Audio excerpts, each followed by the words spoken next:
आशा करता हूं आप सब बहुत अच्छे होंगे। मेरा नाम है सिद्धांत अग्निहोत्री। स्टडी ग्लोस पे आपका बहुत बहुत स्वागत है। दोस्तों, सीरिया में अमेरिका ने ताबड़तोड़ हमला किया है। ताबड़तोड़ मतलब तोड़ के रख दिया है। अब अमेरिका का जो ये हमला हुआ है वो ऑपरेशन हॉकाई इसके तहत हुआ। 13 दिसंबर 2025 यानी कि एक महीने पहले, लगभग एक महीने पहले अमेरिका के ट्रूप्स पर हमला हुआ था। और किसने किया था? आईसिस ने। उसमें एक इंटरप्रेटर मरा था, 2 सोल्जर्स मरे थे। उसके बाद अमेरिका ने बोला कि जब तक तोड़ेंगे नहीं तब तक छोड़ेंगे नहीं। 6 दिन बाद 19 दिसंबर को अमेरिका ने ऑपरेशन हॉकाई शुरू किया। सीरिया के 70 ठिकानों 70 साइट्स पर हमला किया अमेरिका ने। अमेरिका का जो सेंटकॉम है ना, इनके नॉर्दर्न कमांड है, सेंट्रल कमांड है, सदर्न कमांड है, 5 कमांड है टोटल। ठीक है, तो सेंट्रल कमांड जो कि ये पूरा वेस्ट एशिया देखता है, सीरिया पर उसने हमला करना शुरू कर दिया ऑपरेशन हॉकाई के तहत 2019 दिसंबर को। दूसरा हमला अभी किया है कल रात 12:30 बजे तड़ातड़ हमले किए। और उसके बाद आईसिस भागे, वो आतंकी भागे और अमेरिका ने बोला कि ये हमारी स्ट्राइक्स है, हम जब तक आईसिस को खत्म नहीं करेंगे तब तक हम रुकेंगे नहीं। तो बहुत मारा है। अब दोस्तों, हम इसके पीछे की जियोपॉलिटिक्स जानते हैं। इससे पहले हम आगे बढ़े बता दूं कि जो हमारा एमएस ऑफिस का बहुत ही शानदार कोर्स है, अगर आप एमएस ऑफिस सीखना चाहते हैं एआई की हेल्प से, अब तो दोस्तों आखिरी के 4 दिन बचे हैं, मात्र 150 सीट से लेफ्ट है। को पायलट का यूज करके एक्सेल, पावर पॉइंट, आउटलुक और एमएस वर्ड, एक्सेल, ये सब बताएंगे हम। डिस्क्रिप्शन कमेंट बॉक्स में लिंक है। ये एक सर्टिफिकेशन कोर्स है।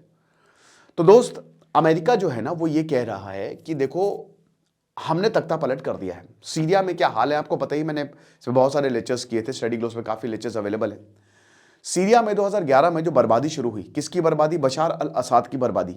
डॉक्टर साहब, इनके पिताजी जो 1960s में 1969 में जब इनके पास सीरिया आया, पूरा इनके पास सीरिया रहा, फिर इनके बेटे आए, वही बशार अल असद, उन्होंने जो है वो सीरिया को संभाला।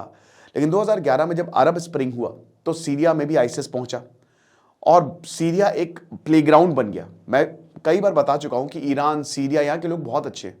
लोग इतने बेहतरीन, इतने प्यारे यहाँ के लोग हैं ना कि मैं क्या बताऊं। मेहमान नवाजी इनसे सीखनी चाहिए। सब कुछ खत्म हो गया है लेकिन फिर भी अगर आप जाएंगे ना तो आपको मेहमान की तरह ट्रीट करेंगे, आपके पैसे नहीं लेंगे। और भारतीयों के लिए तो बहुत इज्जत है। लेकिन अब अनफॉर्चुनेट है कि ये देश जो है ये वॉर में उलझा हुआ है। और 2011 के बाद से सीरिया में सिविल वॉर होती है। असद को सपोर्ट रशिया कर रहा था और रशिया में ही इस समय असद है, भाग गए भैया।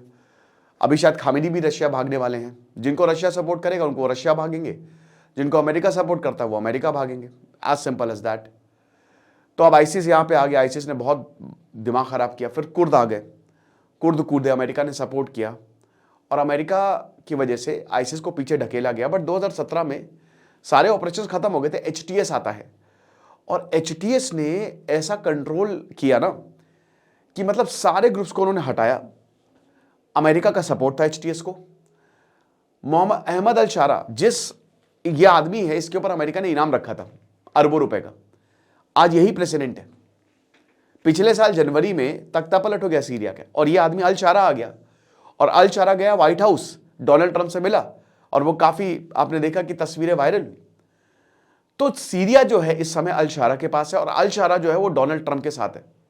अब जो भी बोले, तो एक तरीके से ये कहना गलत नहीं होगा कि अमेरिका का दबदबा है सीरिया पे। तो अब अमेरिका जो चाहेगा वो करेगा। अच्छी बात है, आईसिस को आप खत्म करिए, जड़ से मिटा दीजिए। हमास को आप खत्म करिए। जितने भी आतंकी संगठन हैं बिल्कुल आप खत्म करिए, कोई नहीं रोक रहा। लेकिन अमेरिका को अगेन यहां पे रिसोर्सेज चाहिए। सीरिया और पूरी दुनिया में अमेरिका को जो भी देश चाहिए वो कोई अपने मतलब के लिए नहीं वो उनके मतलब के लिए नहीं लड़ रहा, वो अपने मतलब के लिए लड़ता है। अगर आप लड़ते हो ना तो आप ये देखते हो कि मेरा मतलब क्या, वरना क्यों आप किसी के पट्टे में कूदोगे। तो यहां पे भी ऑयल फील्ड्स हैं, स्ट्रैटेजिकली बहुत इंपॉर्टेंट है। इजराइल जो है उसकी नेचुरली सीरिया से दुश्मनी है और इजराइल का एक्चुअली अमेरिका की सरकार में हस्तक्षेप भी बहुत ज़्यादा है यहूदियों का, तो उनको सीरिया पर कार्रवाई करनी भी पड़ती है। लेकिन इस समय सीरिया जो है वो अमेरिका के साथ है, तो इसीलिए हर आईसिस की साइट पर अमेरिका जो है वो बम मार रहा है। अब बाकी के देश क्या कर रहे हैं? ईरान जो है वो एक नेचुरल एलाय था सीरिया का। जब सीरिया में तख्ता पलट हुआ तो ईरान कुछ कर भी नहीं सकता था। ईरान में खुद तख्ता पलट होने वाला है, वो क्या करेगा? अभी मैं दूसरा लेक्चर करूंगा कि ईरान टूट सकता है, शायद कुर्दिस्तान जो है वो अलग देश बन जाए, जो इतने समय से कुर्द मांग रहे हैं, और मेरे ख्याल में उनको देना भी चाहिए, बहुत बहादुर लोग हैं वो।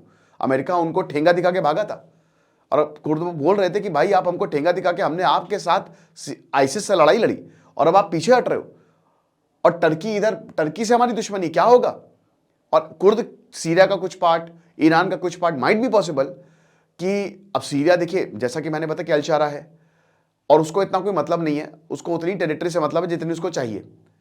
ईरान की बात करें तो ईरान में भी शायद तख्ता पलट हो जाए, हो सकता है जावेद शाह आ जाए, तो कोई ज़रूरी मतलब हो सकता है कि देश टूट जाए और एक नया देश बन जाए कुर्दिस्तान, बट ये इतना आसान नहीं है, बट हो सकता है। सत्ता परिवर्तन हुआ ईरान में तो that is quite a possibility, और ये अमेरिका के साथ, अमेरिका के फेवर में रहेगा। कोई भी नया देश आएगा उसको अमेरिका ही बनाएगा, क्योंकि अभी पावर उसके पास है।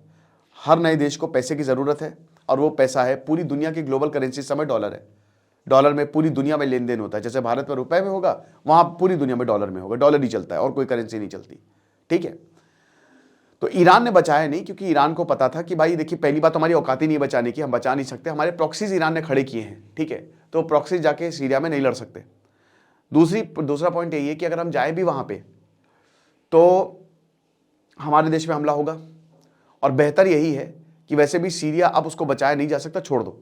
रशिया जो है वो बहुत ज़्यादा सीरिया को सपोर्ट करता था, बशार अल असद को सपोर्ट करता था, उनकी सरकार को सपोर्ट करता था, तो उसने फ़ायदा दिया भाई। बशार अल असद जो है, जैसे शेख हसीना भारत आई, वैसे बशार अल असद रशिया गए। इस समय Syria is an open ground. HTS ने यहाँ पे, आप, मैं मान के चल रहा हूँ और आप ये लिख के रख लीजिए कि ये जो अभी मौजूदा सरकार है ना, वहाँ पे शारा ने, उन्हीं के लोगों ने ही लोकेशन सौंपी है, क्योंकि उनके लिए आईसिस खतरा है, हर एक रेबेल ग्रुप खतरा है। अगर आतंकी भी लड़ाई कर रहे हैं एक देश में, तो वो भी चाहेंगे हमारा वर्चस्व, हम फर्स्ट। तो जिनके पास ताकत है वो क्या करेगा कि दूसरा वाला खत्म हो जाए। तो यही हो रहा है सीरिया में, लोकेशंस अमेरिका को सौंपी जा रही है और अमेरिका तड़ातड़ स्ट्राइक कर रहा है।